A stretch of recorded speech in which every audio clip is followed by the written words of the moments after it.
모두 합장하시기 바랍니다. 행복 시작, 불행 끝. 행복 시작, 불행 끝. 성공 시작, 실패 끝. 성공 시작, 실패 끝. 신신문에 오신 것을 환영합니다. 아미타불. 우리가 지난 시간에는 신심의 믿음의 세 가지가 있다 그렇게 말씀을 드렸어요. 첫 번째는 청정한 믿음, 청정한 믿음.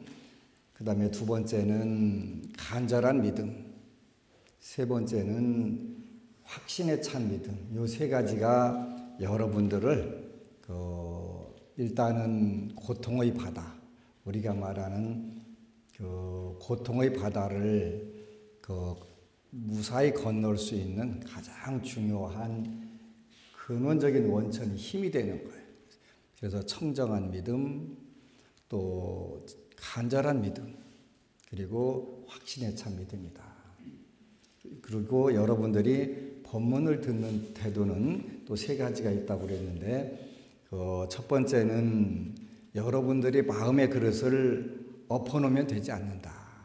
그러니까 아무리 맛있는 국이라든가 음식을 담으려고 하더라도 엎어놨을 때는 거기에 담을 수가 없다. 똑같은 그릇이지만 두 번째는 그릇을 빵꾸내도 거기다 음식을 담을 수 없다. 설령 올바로 놓고 구멍이 안 났다 하더라도 거기에다가 맛있는 음식에다가 독을 한 방 떨어뜨리면 또한 그걸 먹지 못한다. 그래서 여러분들이 본문을 듣는 태도는 일단은 마음에 봉청, 경청인데 받들어서 청하고 공경하게 그를 듣는 태도가 필요하다. 그래서 받들어서 청하고 공경하게 듣는다. 봉청, 경청 이렇게 하는 거예요. 그래서 그릇에다가 아주 여러분들 보면 굉장히 좋은 국을 담았는데 그 국에다가 독을 한 방울 딱 떨어뜨리면 청산가리 갖다 한 덩어리 넣어놓으면 그냥 거기만 살짝 떠내고 먹으면 좋은데 될 수 있을까요? 없을까요? 안 된다는 말이에요. 그 방법이 그것이 독이 6가지 종류가 있다 이러셨단 말이에요. 그래서 첫 번째는 오만한 거. 저한테 종종 많은 분들이 와요. 내가 어느 중에 포교사인데 그래가면서 와가지고 그래서 어쩌라고.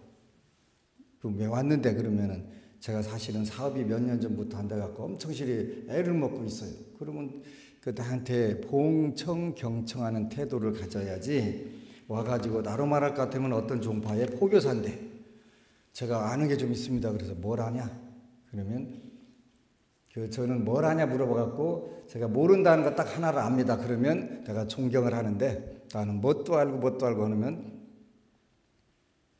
제주도에 가니까 나무가 있는데 나무 이름이 뭔 나무냐면 먼나무라는 나무가 있더만요. 먼나무. 그렇게 누가 와서 뭔 나무냐 이렇게 먼나무 해갖고 아마 먼나무 된 것 같아요. 근데 나는 이것도 알고 저것도 알고 한다 그러면 일단은 저한테는 별로 인정을 못 받아요. 왜냐하면 불교에 대해서 아는 게 딱 한 가지가 있습니다. 불교에 대해서 아는 게 아무것도 없다는 걸 알았습니다. 그러면 고수가 왔네 이렇게 얘기를 하는데 나는 유식도 알고 중간도 알고 뭘도 압니다. 그래요? 그래? 그래서 나한테 뭐 하러 왔냐? 그랬더니 현실 생활에 답답해서 왔지요. 그런단 말이에요. 현실 답답한. 그게 더 중요한 건데 그거 해결 못하는데 못하겠어, 그지? 우리가 아무리 많이 알아도 그것이 제대로 응용이 되지 않고 여러분 생활에서 적용이 안 되면 그럼 별 필요가 없는 거예요. 그래서 제일 여러분들이 본문을 듣고 와서 귀한 시간을 내서 요즘에는 한 5, 6개월 기다려야 제 얼굴 볼 수 있다대요. 상담하려면 그렇다대요. 그래서 걱정스럽다니까요. 근데 그 소중한 시간을 기다려갖고 왔으면 정말 받들어서 청하고 공경히 들으면 거기에 해결 문제 답이 다 들어있어요. 근데 그 불필요한 오만한 마음을 가지고 오게 되면 일단은 본인이 들을 마음이 없으니까 제가 그 얘기를 해줄 일도 별로 없겠죠. 들을 마음이 없는 사람한테 내가 뭐하러 그렇게 하겠어, 그죠? 내가 똑같이 얘기하더라도 그 사람은 마음의 그릇에 담을 수가 없는 거예요. 담더라도 그 나쁜 것만 골라서 담아가는 삼독, 독만 담아가는 거예요. 그래서 첫 번째는 6가지 오염은 조심해야 된다. 여러분들이 정월 초하는 날 설날 맛있는 국 끓여놓고서 거기다가 청산가리 하나 딱 던져놓고서 그런데 그 청산가리에 해당하는 걸 지금 6가지로 제가 설명하는 거예요. 첫 번째가 오만한 태도다. 오만한 태도다. 스님 말면 얼마나 알겠어? 그건 못 들어와. 그지? 근데 얼마나 알겠어가 아니라 하여간 우리가 똘똘히 어느 문제인가를 해결하려고 하면 지나가다가 어린 애기들이 하는 이야기 듣고도 힌트를 얻어서 해결했잖아요. 그 예가 어디가 있냐면 우리 논산에 있는 관촉사 은진미륵 대불이에요. 그 돌로 17m 되는 불상인데 우리 저 관세음보살님이 7m니까 그거보다 엄청나게 큰 거예요. 엄청나게 큰데 큰 돌이 있어서 보살 석불상은 모시기는 조성을 했는데 올릴 방법이 없는 거예요. 그래서 그 당시에 이제 주지 스님이 아주 골똘히 고민을 하는 거예요. 도대체 저 불상을 어떻게 세우지? 어떻게 세우지? 근데 하여튼 문수보살님의 지혜가 나온 거예요. 어디 가서 하도 골똘히 생각을 하고 있는데 여름에 냇가를 지나가는데 어린 애기들이 조그마한 불상을 돌덩어리를 이렇게 해놓고서 올리는 걸 작업을 하는 거예요. 어떻게 하나 봤더니 한 상을 하나 이렇게 아래 돌을 딱 모셔놓더니 거기다 흙을 잔뜩 채우고 굴려가지고 가서 이렇게 딱 세우는 거예요. 그래서 세운 거예요. 어린 애기들이 냇가에서 작은 돌을 굴려가지고 하는 그걸 보고서 그러니까 우리가 여러분도 마찬가지예요. 어떤 문제를 골똘하게 집중을 하게 되면 그 해답들이 나오는 거예요. 때로는 여러분들이 기도하는 도중에 잡념이라고 생각했던 거기에 아이디어가 탁탁 나오는 경우도 있잖아요. 그래서 우리 관촉사 은진미륵 대불이 바로 주지 스님의 간절한 소원이 어린 애기들을 통해서 불보살님들이 알려주신 거예요. 그래서 우리가 해결하려고 하는 마음이 정말 청정하고 간절하고 확실하다면 틀림없이 해결 방법들이 있어요. 여러분들 인생 문제가 다 그런 거예요. 그래서 언제든지 내가 필요해서 찾아왔다면 정말 오만한 마음이 아니라 겸손한 마음으로 내가 내 문제를 해결하기 위해서 그 이야기를 꼭 들어야 되겠다 이런 마음들이 굉장히 필요해요. 종종 정말 안타까운 부분들은 와서 내가 묻지도 않은 얘기들 해가면서 따로 말할 것 같으면 네가 나왔으면 교양대학 나왔겠지 뭐. 그러면 동국대 불교학과 나온 거나 어디 유수대학 불교학과를 나온 게 아니라 교양대학 나오고서 그게 무슨 박사과정이나 되는 줄 알고 착각을 일으켜가지고 와서 따로 말할 것 같으면 그런 사람이라고. 그래서 그럼 내가 그래서 어쩌라고 그러지? 그래서 어쩌라고. 오만한 마음. 그렇게 모르니까 오만할 수 있는 거예요. 모르니까. 무식하면 씩씩하게 되잖아요. 그죠? 그래서 오염된 태도 중에 첫 번째가 오만이다. 두 번째는 바른 믿음이 없다. 바른 믿음이 없는 거예요. 그러니까 내가 이것도 알고 저것도 알고 저것도 알고 저것도 아는데 그래서 현실에서 그 문제들이 해결 안 돼갖고 타종교로 가려고 했는데요. 그런 부분들이 있어요. 그죠? 현실에서 어떤 문제 해결 안 돼서 타종교로 가려고 했다는 거예요. 아는 건 무지막지 많고 부처님 가피를 모르는 게 없는데 그런 거예요. 그러면 그거 잘못된 거예요.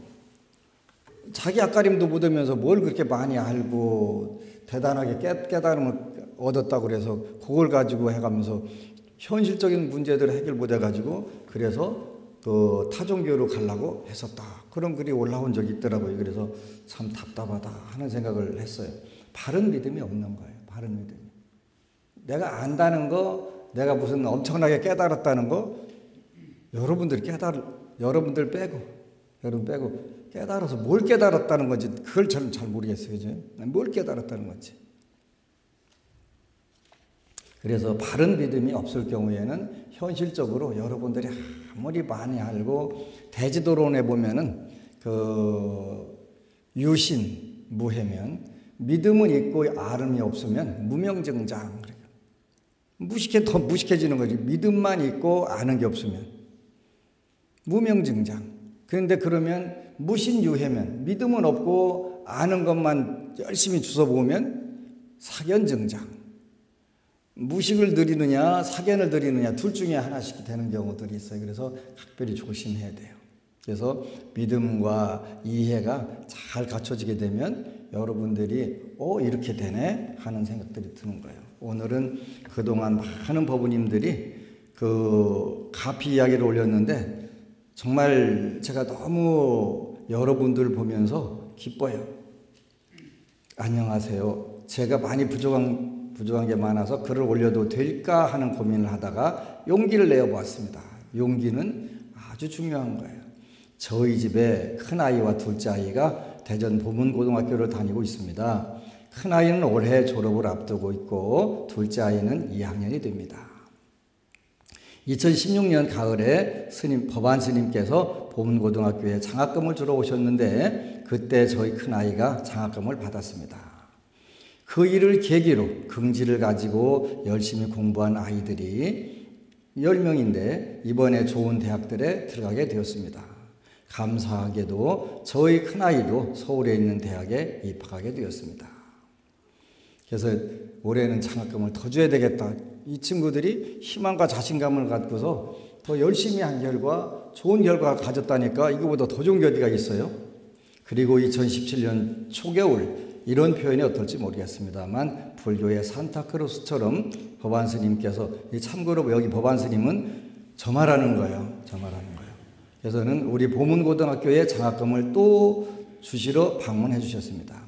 우리 보문고등학교에는 큰 법당이 있는데 법사님께서 제가 법회 전에 미리 가서 청소도 하고 공약물도 닦아놓고 봉사를 하다 보니 둘째 아이에게도 장학금 이야기를 하셨는데 제가 저희 집보다 조금 더 어려운 학생을 추천하여 그 학생 외 약 10명의 학생이 영광을 얻게 되었지요. 이 학생들이 또 열심히 공부해서 보문고등학교뿐만 아니라 우리나라를 빛낸 큰 인물들이 나오리라고 기도해 봅니다. 전 이런 엄마들 보면서 한국 불교가 왜 찌그러드는지 그 이해를 못하고 있어요. 그죠? 한국 불교는 찌그러들 방법이 없어요. 안 될 방법이 없다니까. 젊은 엄마가 당신 아들 그 장학금 받게 하면 자신감도 생기고 여러모로 좋고 또 일단은 현금도 생기고 그러는데 우리보다 좀 더 어려운 학생 추천해 준다는 이런 마음 되는 그 엄마 장학금 안 받아도 이 집 아들들은 전부 잘 될 수밖에 없어요. 얼마나 이건 뭐 대단한 거예요. 이걸 포기한다는 게 쉽지 않잖아요. 이 기회를 포기한다는 게 어떻게 쉽겠어요. 그죠? 그런데 그거를 포기하고 저희 집보다 조금 더 어려운 학생을 추천하여 그 학생 외에 약 10명의 학생이 영광을 얻게 되었지요. 미래를 준비하는 우리 스님께 진심으로 감사드립니다. 언제나 마음과 봉사와 나눔을 실천하는 풀자가족 여러분들께도 감사드립니다. 박수 쳐주세요.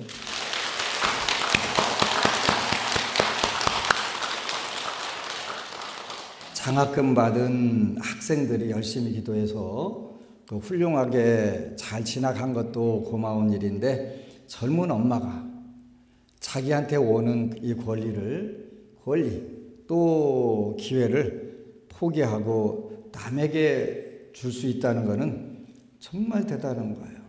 찬탄을 안 할 수가 없어요. 정말 고마운 거예요.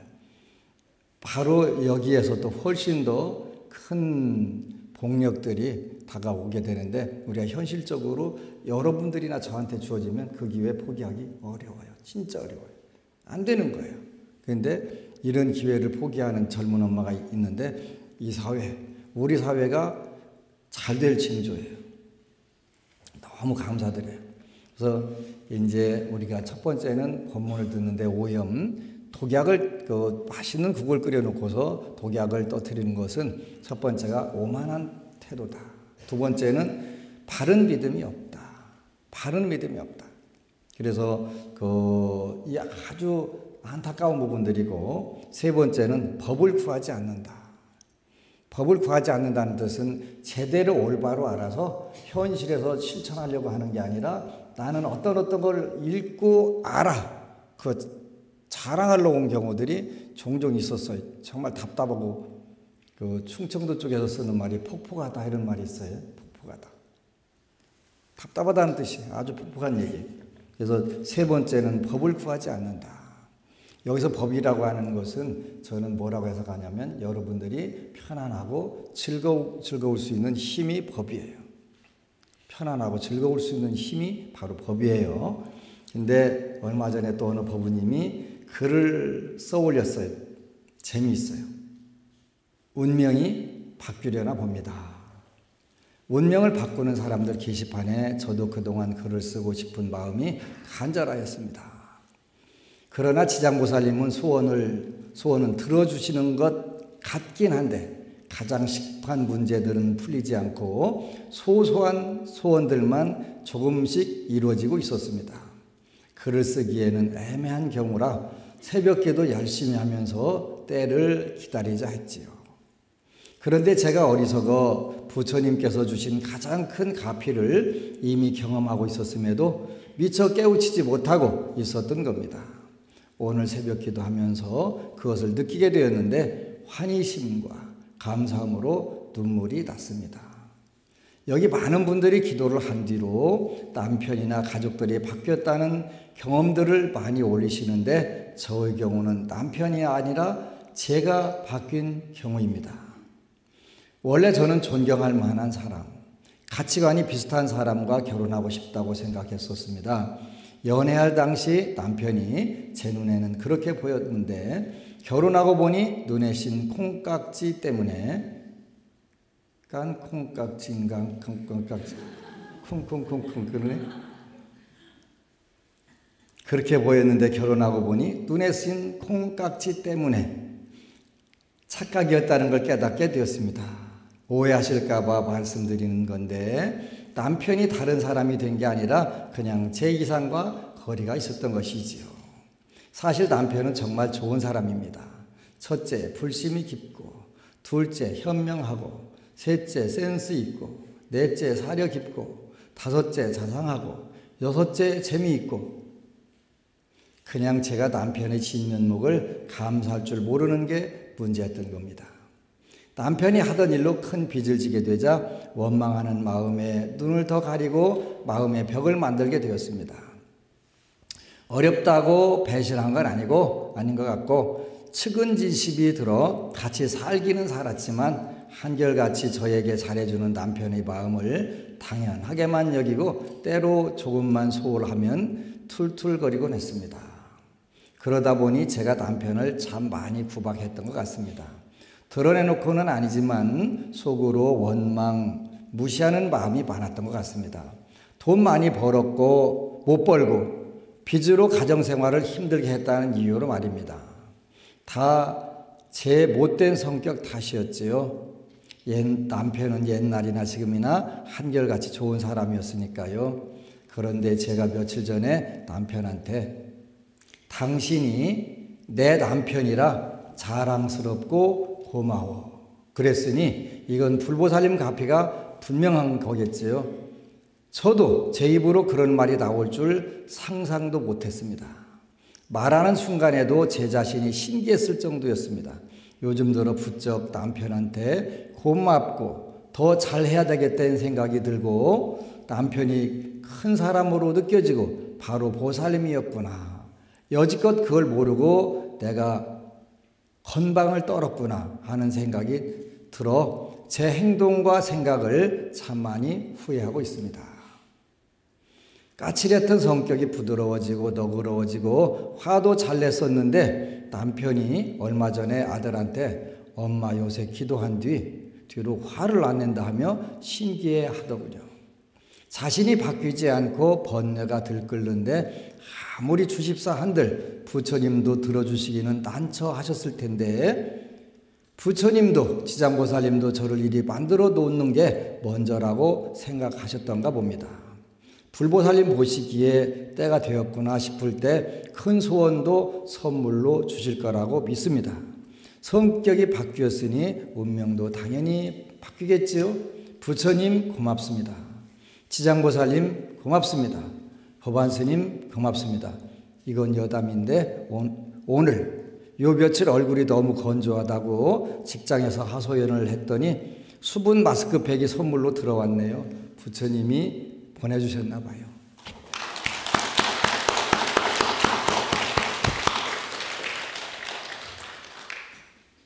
법을 구하지 않는다 했는데 법이라고 하는 것은 편안할 안자, 즐거울 낙자라고 그랬어요. 여러분들이 편안하고 즐겁게 사는 것이 부처님 법이다.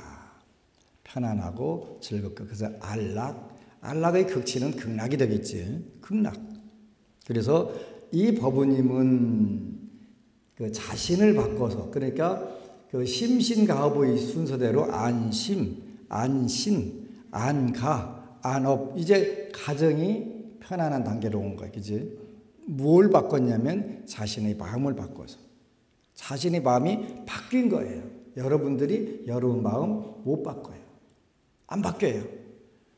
바뀌는 거예요. 바꾸는 게 아니라. 여러분 마음 절대 안 바꿔요. 안 바꿔져요. 바뀌는 거예요. 저절로 바뀐 거예요. 저절로. 무엇에 의해서? 불보살님들이 가피에 의해서 바뀐 거예요. 그러니까 행복되는 거, 그죠? 신기하다고. 그러니까 여러분들이 시장경 읽었으면 화를 팍팍 더 내야 되겠어요? 안 내야 되겠어요? 안 내야 돼요. 안 내면 뭐가 좋으니까 여러분들이 심신, 가업, 국가와 세계가 다 좋아진다니까. 근데 요게 복력이 없으면 안 바꿔져요. 복력이 없으면 안 바꿔져요. 그래서 여러분들이 이 법우님은 그 자신이 바뀌지 않고 번뇌가 들끓는데 아무리 주십사 한들 부처님도 들어주시기 난처했을 텐데 바로 그거예요. 여러분들이 굉장히 맛있는 국을 부처님께서 여러분들에게 선물 줬어요. 여러분은 거기다가 청사가리 하나 딱 넣고 많이 주셔서 고맙다고 먹으려고 하는데 못 먹어요. 먹으면 죽는 거예요.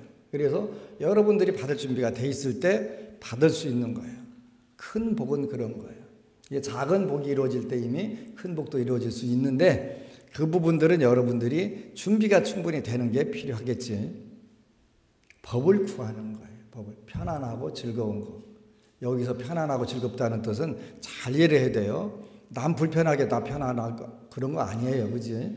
제가 말하는 것은 그 심신 가업이 편안한 방법들이 신의 행정에 다 올라와 있어요. 그래서 세 번째는 법을 구하지 않는다. 여러분들이 진실로 구해야 돼요. 부처님께 여러분들이 구하면 그 시작이 돼요. 네 번째, 밖으로 흩어짐. 밖으로 흩어짐.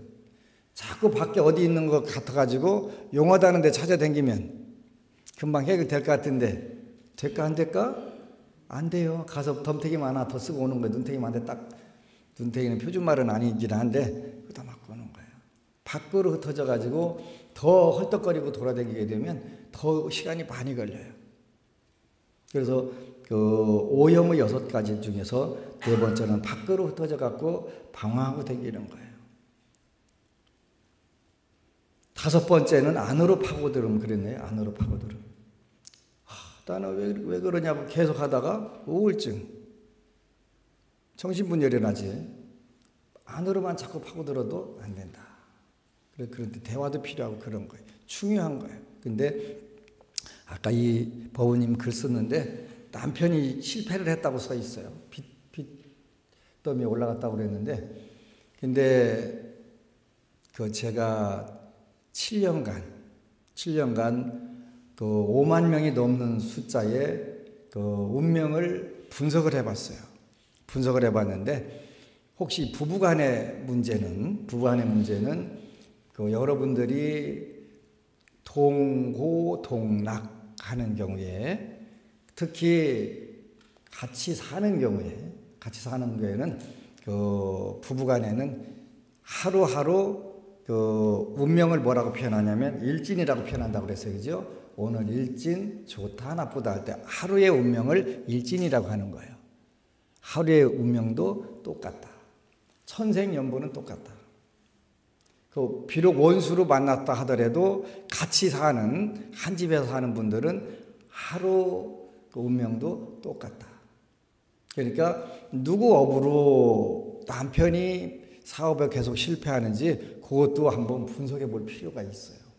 저는 그래서 그 법원님들이 오면 그 남편이 와서 마누라 탓하게 되면 본인 거 운명을 그 분석을 해줘요. 그 부인이 와서 남편 때문에 그 하라고 하면은 본인 걸 분석해줘요. 그러면 정확하게 들어있어요. 그러니까 남 탓할 게 없는 거예요. 어느 법원님이 동생이 그렇게 귀한 동생을 낳았는데 그 딸 5 낳고서 아들 낳았으니까 얼마나 귀한 그 아들이에요. 근데 그 아들이 집안을 전부 다 말아먹었다. 그럴 수 있어요. 그죠? 그럴 수 있는데 그러니까 원인이 어디 있는지를 우리가 전혀 모르고 막연하게 원망만 집안 다 망쳐먹은 아들이라고 원망할 수 있어요. 근데 그 그 모르면 우리가 원망하는 거예요. 알면 이런 부분에서 이렇게 막혀 있었구나 이렇게 알게 되면 서로 합심해서 기도해 줄 수 있는 그런 기회들이 오는 거예요. 굉장히 중요한 거예요. 그래서 막연하게 미워하지 말고 그 원인이 어디에 있는지 그 집안의 업은 무엇인지 우리가 이런 거를 지장경을 꾸준히 읽다 보면 그렇게 밝혀지게 되고 그걸 원인을 모른다 하더라도 전생의 업을 모른다 하더라도 자연스럽게 그것이 해소가 돼서 풀어지는 경우들이 있어요. 그래서 기도를 요 법우님이 운명이 바뀌려나 봅니다. 그러지 운명은 성격이 바뀌고 습관이 바뀌고 그렇게 되면 환경이 바뀌고 환경에서 운명이 바뀐다 했으니까 성격 하나만 바꿔도 전부 당연히 운명 바뀌어지는 거예요. 여태까지 남을 탓하고 외부로만 퍼졌던 생각들이 안으로 내가 어떻게 해야 되네? 이 법우님 글 중에서 정말 무서운 구절이 뭐냐면 모든 업을 그 순식간에 소멸하는 방법. 당신이 내 남편이라 자랑스럽고 고마워. 이렇게 해야 부부간의 원결들이 빨리 소멸되는 거예요. 내가 어쩌다 저런 왼수를 만났을까? 계속 연장되는 거예요. 안 풀어져요. 근데 그 지난 수요일 날 부산 도량에서 법회 보기 전에 이제 그 스마트폰을 열어갖고 딱 보니까 글이 하나 올라와 있어요. 너무 감동적인 글이 올라와 있어서 그냥 그대로 법회 가서 요것부터 제가 법문해 줬어요. 마음이 바뀐 아내에게 드리는 편지. 젖은 손이 뭐 안타까워 살며시 잡아본 손, 그지? 거칠어진 손마디가 너무나도 안타까웠어요. 스님, 마음으로 존경하고 감사드리고 있습니다. 마음이 바뀐 아내에게 드린 편지예요. BTN과 인연이 닿았고 스님의 법문이 계기가 되어 지장경 독송을 시작한 아내의 말이 계기가 되어 저도 새벽마다 지장경 기도를 하는 불자입니다. 항상 인연 맺어주신 스님께 감사한 마음뿐입니다. 아내의 아이디를 빌어서 이 글을 쓰게 된 이유는 제 아내의 글을 스님 법문 중에 읽어주셨고 아내가 퇴근 후 스님 법문을 듣자고 하기에 평소처럼 듣고 있는데 본인이 쓴 글을 스님께서 소개시켜 주신다는 말을 안 해준 상태에서 이건 할 시간이 없었어요. 보자마자 바로 법회 시간이라서 올라갔으니까. 또 전화번호도 모르고 제가 내 얘기 같다고 장난치고 웃으며 들었는데 다름 아닌 아내가 올린 글을 감사하게도 스님께서 소개해 주신 것이더군요. 그런 거예요. 저는 다름 아닌 편지에서 첫째 자상하고 둘째 센스 있고 셋째 유머러스하고 등등등등 6가지였었어요. 여러 칭찬을 소개한 남편입니다. 참고로 잘생긴 건 이 얘기를 안 했더군요. 돌이켜보면 저는 어렸을 때부터 부모님의 빚지옥 속에서 자랐고 지금도 저와 부모님의 빚을 대신 갚으면서 빚지옥에서 살고 있습니다. 이런 지옥도 대물림하는 거예요. 여러분 때에서 어떻게 해서 다 차단하셔야 되는 거예요. 지옥에 해당하는 부분은 차단하셔야 되는 거예요. 기댈 곳 하나 없는 세상에서 오직 불보살님과 아내에게 의지하며 쓰러지지 않으려 애써왔던 것 같습니다. 사연에 소개되었듯이 그 어려움 속이라는 저는 아내에게 편하게 생활비를 준 적도 없었던 것 같습니다.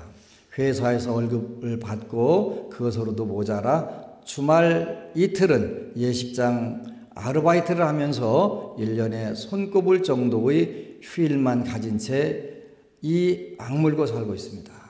그렇지만 힘든 와중에서도 아내와 아들에게는 저의 힘듦을 보이지 않으려고 했고 결혼했을 때나 지금이나 한결같이 아내에게 자상했던 것 같습니다. 그렇다 하더라도 저의 잘못으로 풍족하게 못 살다 보니 마음이 쭈그러들은 아내는 저를 많이도 미워했을 겁니다. 아내는 미운 마음을 심하게 표현도 못하는 심성 고운 사람입니다. 그저 간혹 말로 긁어대는 정도였지만 저는 마음으로 아내의 화를 느끼고 있었습니다. 그래서 사연에 소개된 것처럼 저에 대해 너그럽지는 못하였을 거라고 생각합니다. 그동안 저는 그런 아내를 원망하지 않고 오히려 이런저런 곁에 있어주는 것에 감사하며 화내고 있는 부처님, 짜증난 부처님, 삐진 부처님으로 생각하고 말없이 따뜻한 부처님이 될 때까지 기다리곤 했습니다. 그랬던 제 아내가 지장기도를 한 후 얼굴은 선하게 바뀌었고 화를 내는 마음이 콩알로 되었고 보시하고 공양 올리는 기쁜 마음도 알아가는 중입니다. 그래서 몸도 건강해지나 봅니다. 당연하겠지. 스님, 저는 평생 빚지옥에서 살고 있지만 그 누구보다도 불보살님의 가패를 많이 받고 살아왔습니다. 그런 제가 감당하기 어려운 상황을 겪고 나서 평생 입에 달고 다녔던 지장보살님의 명호를 놔버리고 아무 생각 없이 산 지 10여 년이 되었습니다. 그런 저를 지장보살님께서 다시 선근을 닦을 수 있도록 인연을 맺어주셔서 지장경 기도를 드리고 있고 죽을 때까지나 내 생에도 지장경 기도를 드릴 수 있도록 해달라고 기도하고 있습니다. 스님, 제가 기도를 시작한 후 100일 정도 되었는데 그동안 받은 가표를 말씀드리겠습니다. 첫째, 기도 시작하고 곧바로 머리, 치아, 심장, 위, 허리, 엉치, 무릎 순서로 머리, 어깨, 무릎, 팔. 그 노래 그런 거 있잖아요. 머리부터 이빨, 심장, 위, 허리, 엉치, 무릎, 다리. 머리, 어깨, 무릎, 팔이구만. 순서로 고통을 수반하며 아팠습니다. 밤마다 진땀 나는 고통이었지만 손가락 꽉 쥐고 지장경 기도를 놓치지 않았고 다리의 고통이 사라진 후 지금까지 몸 아픈 것이 없이 힘이 넘칩니다. 혹시 지장 기도하다가 머리, 이빨 쫙 해서 그냥 죽으라고 하세요. 하시면 돼요. 딱 털어지는 작업이니까요. 둘째, 월급도 쪼개서 주던 회사였는데 지난 연말에 첫 상여금을 받았습니다. 우리 박수 한번 치고 갈까요? 계속 받으라고. 그리고 올해는 200%를 주도록 노력하자는 말도 며칠 전에 하더군요. 뜻밖의 선물입니다. 셋째, 겨울을 타는 회사라 겨울인 지금은 직원 2명만 데리고 하던 시기인데 갑자기 주문이 밀려들어서 10명을 데리고 하는데도 사람을 더 부르고 싶을 만큼 바빠졌습니다. 여러분들이 오너가 아니다 하더라도 사장이 아니다 하더라도 여러분들이 기도하게 되면 그렇게 될 수 있어요. 그래서 여러분들을 재수가 있는 복이 있는 사람이 되게 되면 주위 분들이 다 복이 있어지는 거예요. 그래서 그런 거예요. 뜻밖의 선물을 받고 이제 계절 타는 회사 방학 기간 아들이 저희 회사에서 아르바이트를 할 수 있게 된 것도 덤입니다. 이렇게 이제 경제적으로 풀어지기 시작하는 거예요. 가화 만사성이 되는 거잖아요, 그지? 넷째, 잔기침이 심하고 미세하게 손을 떨던 아들이 기침도 사라지고 손 떨림도 없어졌습니다. 전혀 약을 먹이지 않고 오직 기도문에만 올리고 발언했는데도 말입니다. 다섯째, 아들의 팀이 학술대회에서 1등을 하여 상금을 받았습니다. 여섯째, 아들이 1학기 때는 학점이 폭 망했었는데 갑자기 기말고사엔 밤새고 하더니 1학기 성적을 모두 커버하였습니다. 물론 저희 부부가 공부하라고 말한 적도 없고요. 가장 큰 변화는 자비심이 점점 커지는 아내이고요. 이 이외에도 일상에서 받는 가피가 너무나 많습니다. 단지 일상에서 받는 가피를 모른 채 지나가느냐, 느끼며 감사드리고 가느냐의 차이인 것 같습니다. 스님 지난 세월 동안 기도는 열심히 했지만 한 푼이 아쉬워 불보살님께 공양 올리는 것을 소홀히 하였습니다. 더 정확히 말씀드리면 가진 돈 중에 편하게 공양 올릴 수 있는 돈이 없다고 생각했습니다. 그러나 스님의 법문과 강의를 듣고 지금은 여유가 있어서 올리는 게 공양이 아니라 집을 팔아 올리는 심정으로 힘들어도 올리는 게 공양임을 알았습니다. 공양의 진정한 뜻을 아는 거예요, 그죠? 그래서 작은 돈이지만 그것도 제게는 빚 갚아야 할 소중한 돈이지만 공양을 마음에 걸림이 없이 올리고 있습니다. 그런데 스님, 희한하게 힘들게 떼어서 공양을 올리면 생각지도 못한 여러 가지 방편으로 다시 더 채워주시는 가피로 보답해 주시고 계십니다. 신기할 정도입니다. 스님, 그동안 저는 남에게 해를 끼치지 않고 살아서 그것이 착한 삶인 줄만 알았습니다. 그러나 요즘 스님 법문과 강의를 듣고 선근은 그것이 아님을 알았습니다.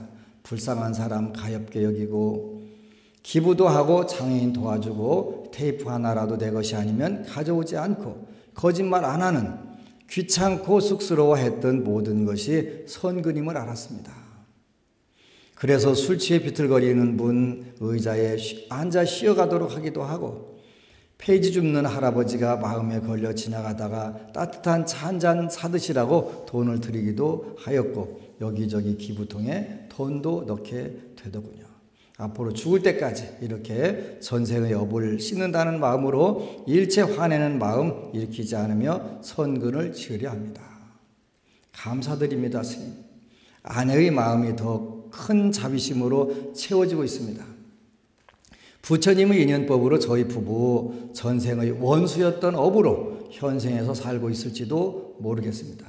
그렇지만 지장경을 읽은 공덕으로 저희 부부 현생에는 원수로 끝맺지 않고 선근이 가득한 부부로 살다 죽으려 합니다.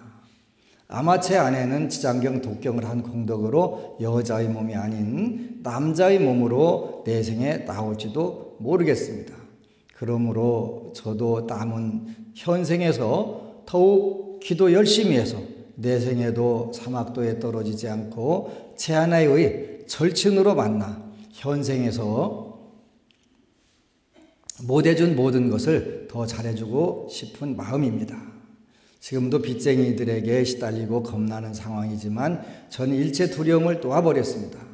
퇴근 후 집 문 앞에 서면 세상에서 맡지 못한 오묘한 향기가 문 앞에 맺혀 있을 때 저는 불보살님과 사천왕님이 지키고 서 계시다는 걸 느낍니다. 말로 표현할 수 없습니다. 그 향기를 모든 횡액을 장창으로 베어버리실 텐데 무엇이 두렵겠습니까? 스님과의 인연 생각마다 감사히 여기면서 지장경 독송을 남은 평생 놓지 않겠습니다. 부처님과 지장보살님 그리고 스님께 절절한 마음으로 감사 인사드립니다.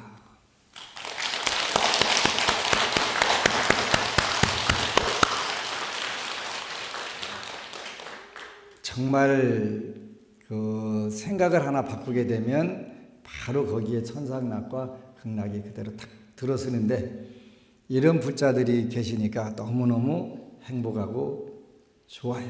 근데 요즘에는 이 가피를 다투어서 올리시니까 더더욱 행복하고, 일단 보게 되면 많은 분들이 희망을 갖게 되고 용기를 내게 되잖아요. 법공양 중에서 제일 좋은 거예요. 법공양 중에서 여러분들이 그 CD 하나 또 불경 하나 전달하는 것도 당연히 중요한 건데, 이 글을 쓰게 되면 요 글하고 똑같은 많은 불자들이 그 용기를 얻게 되잖아요. 그래서 나도 해봐야 되겠다.